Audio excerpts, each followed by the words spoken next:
Skype, a tool for autonomous learning. The Wikipedia entry states,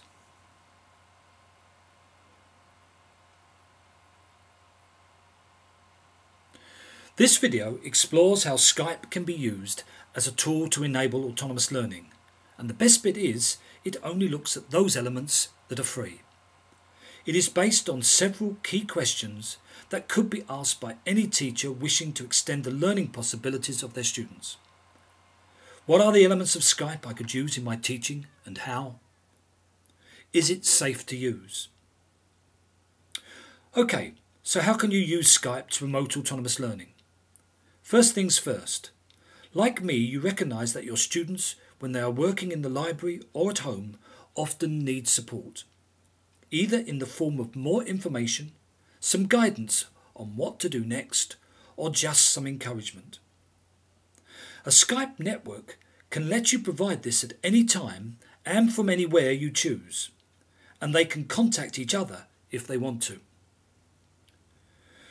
Download the software and set up your Skype profile. To be on the safe side, only complete the sections with an asterisk and use pseudonyms. I have a separate email address that I use just for this purpose. Even better, to avoid confusion, you can create a separate profile for each class you teach. However, you will have to sign in as another user each time you want to communicate with a different class.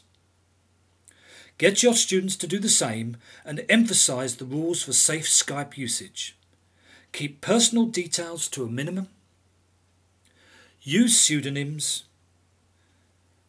Never share with a user you don't know.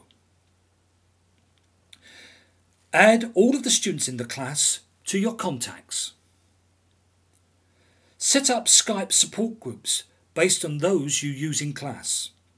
Go to Manage Groups, then create a series of new groups, each with a separate title. Drag the student contact names into the appropriate folder. No more than 6 in a group.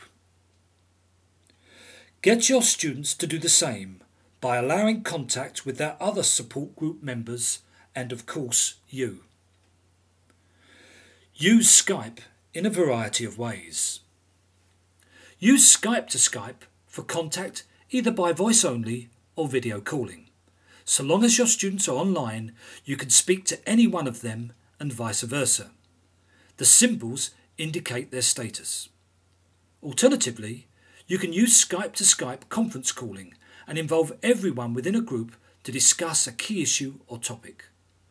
But there is much more. Instead of calling, use real-time chat instead, which has the benefit of storing what is written for later reference. And if they are not online, send a message to be picked up when they next log in. However, chat can be confusing, so there are rules for chat etiquette that make it more effective for everyone. Find out if the other person has time to chat. Be clear about what you want to discuss. Messages should be short and to the point. Give people time to respond. Remain polite and non-judgmental. Use availability status features wisely. Always make it clear you are signing off. You can even attach a file, which could be a marked piece of homework or information to support an online discussion.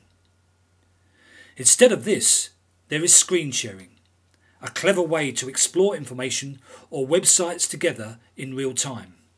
You can even select if you want to share your full screen or just part of it. And best of all, it is available on your iPhone or similar device, so there is no longer a good excuse for missing online meetings.